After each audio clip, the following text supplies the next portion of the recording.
बेमिसाल सादगी और खूबसूरती की मिसाल इस अभिनेत्री ने 70 और 80 के दशक में लाखों सिने प्रेमियों का दिल जीता था। इस अभिनेत्री ने फिल्म में ऐसी अदाकारी की कि रजनीगंधा फूल को देखकर उसी एक्ट्रेस की याद आ जाती थी। ये जब से साजन का हर धड़कन पर माना मैंने। लेकिन पर्दे पर बेहद शांत और मासूम सी नजर आने वाली इस एक्ट्रेस को अपनी निजी जिंदगी में बहुत तूफान झेलने पड़े।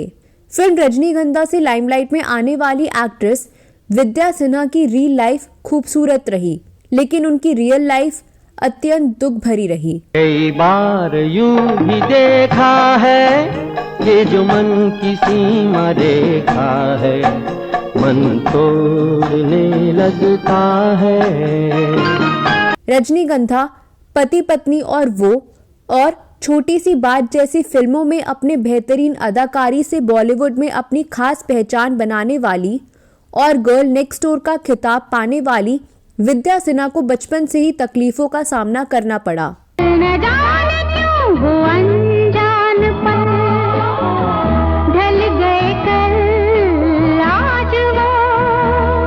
अपने जीवन में विद्या सिन्हा ने 2 शादियां की, लेकिन इसके बावजूद उनका अंतिम समय अकेले ही बीता। विद्या सिन्हा को अपनी दूसरी शादी से इतने कष्ट मिले थे कि वह अकेले रहने में ज्यादा खुशी महसूस करने लगी थी। समय तू जल्दी जल्दी चल, आज का दिन है पल पल भारी, कैसा होगा कल। इस वीडियो में आज मैं आपको बताने जा रही हूँ कि इतनी खूबसूरत और मासूम एक्ट्रेस को अपने जीवन में इतने कष्ट क्यों सहने पड़े और 2 शादियों के बाद भी इस लोकप्रिय एक्ट्रेस की जिंदगी में सूनापन क्यों था। तो आप बने रहिए हमारे साथ। दोस्तों, विद्या सिन्हा का जन्म मुंबई में 15 नवंबर 1947 को एक फिल्मी परिवार में हुआ था। उनके पिता प्रताप राणा एक फिल्म प्रोड्यूसर थे। उनकी मां उन्हें जन्म देते ही चल बसी थी। विद्या सिन्हा के पिता ने जब दूसरी शादी की तो वह अपने नानी के पास रहने लगी थी और नानी और मासी ने ही विद्या सिन्हा की परवरिश की। विद्या सिन्हा जब 18 साल की थी तो मौसी के कहने पर उन्होंने मॉडलिंग और फिल्मों में काम करना शुरू किया था। उन्होंने मिस बॉम्बे अवार्ड भी जीता था। इसके बाद उन्होंने फिल्मों की ओर रुख करने का फैसला किया। उन्होंने अपनी पूरी पढ़ाई मुंबई में की। विद्या सिन्हा अभी फिल्मों में आई भी नहीं थी कि उन्हें अपने तमिल ब्राह्मण पड़ोसी वेंकटेश्वर अय्यर से प्यार हो गया था और उनसे 1968 में शादी कर ली। वह एक्ट्रेस बनना चाहती थी, लेकिन उनके पति और ससुराल वाले उनके फिल्मों में काम करने के खिलाफ थे। एक्ट्रेस बनने के लिए विद्या सिन्हा ने अपने ससुराल वालों से बगावत कर दी। उनकी जिद के आगे ससुराल वालों को घुटने टेकने पड़े। उन्होंने बॉलीवुड में 1974 में आई रजनीगंधा से फिल्म डेब्यू किया था। अनजानी आँख के पीछे मन दौड़ने लगता है। इस फिल्म के लिए उन्हें उस समय 10,000 रुपए मिले थे। यह फिल्म हिट हो गई। यह एक ऐसी महिला की कहानी थी जो 2 आशिकों के बीच में से एक को नहीं चुन पाती है। उस जमाने में लोगों को रजनीगंधा फूल देखते ही विद्या सिन्हा की याद आ जाती थी। रजनीगंधा के बाद उन्होंने हवस, छोटी सी बात, मेरा जीवन, इंकार, जीवन मुक्त, किताब, पति पत्नी और वो, तुम्हारे लिए, सबूत समेत कई बेहतरीन फिल्मों में काम किया और बड़े पर्दे पर अमिट छाप छोड़ी। उनकी फिल्म पति पत्नी और वो का गाना ठंडे ठंडे पानी से नहाना चाहिए काफी पॉपुलर हुआ था। विद्या सिन्हा बहुत टैलेंटेड एक्ट्रेस थी। उन्होंने अपने जमाने के कई बड़े हीरो के साथ काम किया था।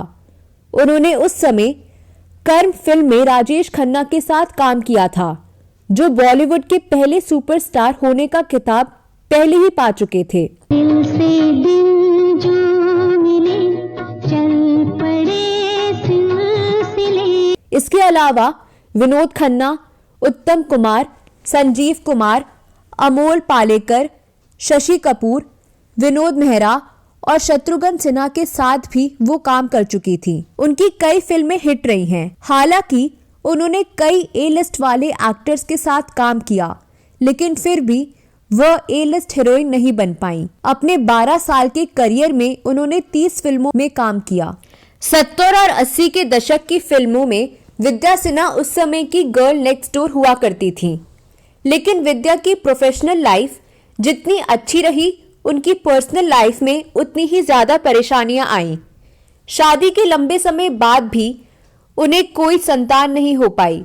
इसके बाद उन्होंने और उनके पति ने 1989 में एक बेटी को गोद लिया, जिसका नाम उन्होंने जानवी रखा। बेटी को गोद लेने के बाद विद्या सिन्हा ने फिल्मों से संन्यास ले लिया था। फिर साल 1996 में उनके पति की तबीयत खराब रहने लगी और उन्होंने दुनिया को अलविदा कह दिया। यह शादी लगभग 28 साल तक चली थी। पति की मौत के बाद विद्या सिन्हा पूरी तरह से टूट चुकी थी और वह ऑस्ट्रेलिया चली गईं। इसके बाद उनकी मुलाकात नेताजी भीमराव सालुंके से ऑनलाइन हुई। दोनों की मुलाकातों का सिलसिला शुरू हुआ और विद्या सिन्हा ने 54 साल की उम्र में भीमराव से साल 2001 में मंदिर में शादी कर ली। शादी के कुछ समय तक तो सब ठीक रहा, लेकिन फिर दूसरे पति ने उनसे पैसों की मांग करनी शुरू कर दी थी। मांग पूरी नहीं होने पर वह उनसे मारपीट करने लगा। शादी के 8 साल बाद 2009 में उन्होंने पुलिस में अपने पति की शिकायत की और शारीरिक और मानसिक प्रताड़ना का आरोप लगाया। विद्या सिन्हा ने इसके बाद लंबी लड़ाई लड़ी और साल 2009 में दोनों का तलाक हो गया था। यह शादी महज 8 साल तक चल पाई। फिर उन्हें उनके पति से गुजारा भत्ता मिला। माँ का अकेलापन देखकर बेटी ने उन्हें दोबारा एक्टिंग करने के लिए कहा। इस बार उन्होंने अपने करियर की शुरुआत टीवी से की। उसके बाद उन्होंने एक बार फिर से फिल्मों का रुख किया और साल 2011 में फिल्म बॉडीगार्ड में नजर आई। इतना ही नहीं, उन्होंने टीवी में काव्यांजलि, कबूल है और कुल्फी कुमार बाजेवाला जैसे तमाम शोज में भी काम किया। बाद में उनकी तबीयत खराब रहने लगी। उन्हें न सिर्फ फेफड़ों और दिल की समस्या थी, बल्कि उनके लिवर में भी प्रॉब्लम थी। साल 15 अगस्त 2019 को 71 साल की उम्र में उनका निधन हो गया। विद्या सिन्हा की आर्थिक हालत भी बहुत अच्छी नहीं थी। उनकी मौत के समय उनके पास केवल 5 लाख रुपए का बैंक बैलेंस था। वह अपनी बेटी से बहुत प्यार करती थी। उन्हें बेटी जानवी को लेकर यह चिंता थी कि मेरे मरने के बाद मेरी बेटी जानवी का क्या होगा। विद्या सिन्हा आज हमारे बीच नहीं है, लेकिन आज भी वह अपनी फिल्मों में अदाकारी के जरिए दर्शकों के दिलों में जिंदा है। तो दोस्तों, यह वीडियो कैसा लगा जरूर बताएं।